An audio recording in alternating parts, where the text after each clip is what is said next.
Hello guys, welcome to concept learning. मैं हूं निकल और आप देख रहे हैं कंसेप्ट लर्निंग। तो इस वीडियो में हम कवर करेंगे डैनियल सेल, जो कि डैनियल सेल का मैं पूरा पार्ट आपको समझाने वाला हूं, जो कि आपके सीबीएसई टर्म टू बोर्ड्स के पर्सपेक्टिव में बिल्कुल नहीं रहेगा, क्योंकि बोर्ड्स में हमको थोड़ी सी थ्योरी चाहिए होती है। आप बेसिकली इसको एक समझने के लिए देख सकते हो, लेकिन यहाँ पे कुछ भी थ्योरी नहीं पढ़ाई जाएगी, आपको बस क्वेश्चन करने का तरीका और टॉपिक समझाया जाएगा। ठीक है। तो डैनियल सेल, तो भाई डैनियल सेल में क्या होता है? डैनियल सेल एक ऐसा सेल होता है जिसमें हम केमिकल एनर्जी को इलेक्ट्रिकल एनर्जी में कन्वर्ट करते हैं। तो डैनियल सेल का अगर यूजेस पूछ ले तो उसका यूज है कि it is use to convert chemical energy to electrical energy. अब डैनियल सेल का ये आपको एक फोटो दिख रहा होगा, यही है डैनियल सेल का कंस्ट्रक्शन। अब कंस्ट्रक्शन से जाने से पहले मैं आपको एक बात बता दूं, यहाँ पे दो प्रकार के इलेक्ट्रोड लगे होते हैं, जिसको हम बोलते हैं, एक को बोलते हैं एनोड, दूसरे को बोलते हैं कैथोड। तो एनोड में क्या होता है? एनोड में होता है ऑक्सीडेशन। ऑक्सीडेशन को आप नॉर्मली समझ सकते हो, लॉस ऑफ इलेक्ट्रॉन। याद करो, आपने 10वीं कक्षा में पढ़े होगा कि ऑक्सीडेशन होता था जब हम O2 ऐड करते थे या फिर हाइड्रोजन रिमूव करते थे। तो हाइड्रोजन के रेस्पेक्ट में आप याद रखो कि अगर हाइड्रोजन को हम रिमूव करते थे तो ऑक्सीडेशन होता था। तो यहाँ पे ही वैसे ही हम इलेक्ट्रॉन को मूव कर रहे हैं, इलेक्ट्रॉन को रिमूव कर रहे हैं, इसलिए ऑक्सीडेशन हो रहा है। कैथोड में वैसे ही रिडक्शन हो रहा है। रिडक्शन का मतलब था कि आप हाइड्रोजन को ऐड कर रहे हो, तो वैसे ही आप यहाँ पे इलेक्ट्रॉन को ऐड कर रहे हो, तब जाके रिडक्शन हो रहा है। तो एनोड पे हमेशा ऑक्सीडेशन होगी, कैथोड पे हमेशा रिडक्शन होगी। यहाँ पे आपको यहाँ पे आपको मैं बता दूं, एनोड का मतलब, ऑक्सीडेशन का मतलब लॉस ऑफ इलेक्ट्रॉन। तो यहाँ पे क्या हो रहा है? यहाँ पे हमने 1 मोलर जिंक सल्फेट सॉल्यूशन दे रखा है। तो यहाँ पे जिंक सॉलिड जो है वो दो इलेक्ट्रॉन के साथ कंबाइन होकर Zn2+ में टूट रहा है।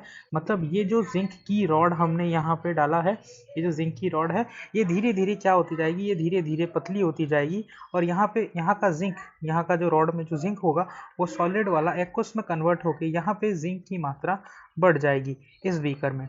अब वैसे ही कॉपर अब वैसे ही कॉपर सल्फेट का हमने क्या ले रखा है? कॉपर सल्फेट का हमने ले रखा है 1 मोलर इलेक्ट्रोलाइट सॉल्यूशन। और वहां पे हमने कॉपर की रॉड डाल दी, जो कैसे एक्ट कर रही है? कैथोड एक्ट कर रही है। और वहां पे क्या होगा? रिडक्शन, जैसे गेन ऑफ इलेक्ट्रॉन। तो कॉपर 2+, यहाँ पे जो सॉल्यूशन में जितने भी कॉपर 2+ है, वो दो इलेक्ट्रॉन गेन करके कॉपर सॉलिड बना देंगे। मतलब यहाँ पे जो सॉल्यूशन से कॉपर है, वो धीरे धीरे रॉड में डिपॉजिट होता जाएगा। और ये रॉड कैसी हो जाएगी? ये रॉड हो जाएगी मोटी। ठीक है। तो ये रॉड मोटी हो जाएगी, ये रॉड पतली हो जाएगी। ये कोई भी डिस्क्रिमिनेशन नहीं है, मैं जस्ट याद करने का आपको तरीका बता रहा हूँ कि ये रॉड मोटी हो जाएगी, ये रॉड पतली हो जाएगी।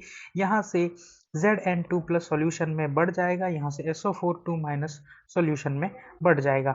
ठीक है। तो यहाँ पे हम एक सॉल्ट ब्रिज का यूज करते हैं। सॉल्ट ब्रिज का क्यों इस्तेमाल करते हैं, ये मैं आपको अगले वाले वीडियो में बताऊंगा। तो और यहाँ पे हमने KCl भी क्यों ले रखा है, ये भी आपको मैं अगले वाले वीडियो में बताऊंगा। ठीक है। तो आ जाते हैं एनोड पे। एनोड पे हमारी क्या रिएक्शन होती है? Zn सॉलिड जो होता है, वो जिंक आयन में कन्वर्ट होके धीरे धीरे जो ये वाला है, ये डिसॉल्व होता जाता है। यहाँ से जो मेटल है वो यहाँ पे डिपॉजिट होता जाता है, और यहाँ से जो इलेक्ट्रोलाइट से जो मेटल है वो यहाँ पे डिपॉजिट होता जाता है। तो यही होता है एनोड और कैथोड में। और आपको अगर कोई पूछे तो करंट का डायरेक्शन क्या होता है? करंट का डायरेक्शन आप ऐसे याद रख सकते हो, करंट का डायरेक्शन होता है कैथोड से एनोड। क्यों होता है करंट का डायरेक्शन? क्योंकि हमारा जो इलेक्ट्रॉन है, आप देख सकते हो यहाँ पे जिंक ने इलेक्ट्रॉन यहाँ पे जिंक ने इलेक्ट्रॉन दिया है। तो जिंक क्या करता है भाई? यहाँ पे जिंक ने इलेक्ट्रॉन रिलीज किया है। तो जिंक क्या करता है? जिंक अपने इलेक्ट्रॉन इधर भेजेगा कॉपर के पास, और कॉपर इलेक्ट्रॉन लेके कॉपर सॉलिड बनाएगा। तो इसलिए इलेक्ट्रॉन का फ्लो होता है फ्रॉम एनोड टू कैथोड। ऐसे याद रखो, इलेक्ट्रॉन का फ्लो होता है AC, तो करंट उसका अपोजिट होगा, दैट इज CA।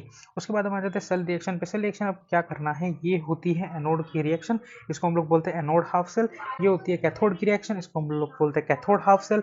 और अगर आपको नेट सेल रिएक्शन पूछे तो ये दोनों को बस ऐड कर देना है आपको, zinc solid plus copper 2 aqueous. दो इलेक्ट्रॉन यहाँ से कट जाएंगे, तो ये आ जाएगा zinc 2+ aqueous plus copper solid. तो ये आपकी नेट सेल रिएक्शन लग के आ जाएगी। अब सेल रिप्रेजेंटेशन, दिल्ली 2013 एक मार्क का बोर्ड ने पूछा हुआ था कि इसका सेल रिप्रेजेंटेशन कैसे होता है।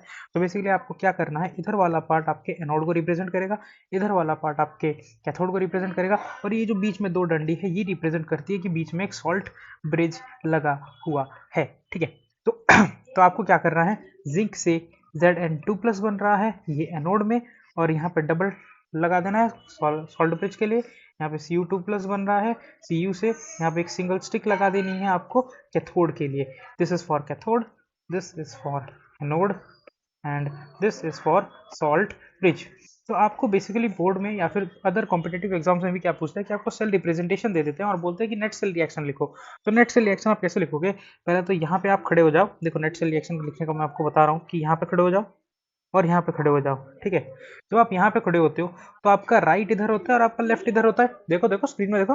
अरे अरे इधर उधर कहाँ देख रहे हो, स्क्रीन पे देखो। तो जब आप यहाँ खड़े होते हो आपका राइट इधर और आपका लेफ्ट इधर होता है। और जब आप यहाँ खड़े होगे तो आपका राइट इधर, आपका लेफ्ट इधर। तो आपको यहाँ पे क्या करना है, ये राइट को राइट से जोड़ देना है, ये लेफ्ट को लेफ्ट से जोड़ देना है। तो आपके पास जो है वो ये देखो, मैंने लेफ्ट को लेफ्ट से जोड़ दिया, विच गिव्स राइट को मैंने राइट से जोड़ दिया। तो आप ये देख सकते हो मुझे यहाँ पे नेट सेल रिएक्शन जो है वो मिल जाती है। तो this is all about Daniell cell. Daniell cell का और एक टॉपिक है that is cell potential difference, और वो मैं अगले वीडियो में आपको समझाऊंगा विद स्टैंडर्ड हाइड्रोजन इलेक्ट्रोड। ठीक है, थैंक यू।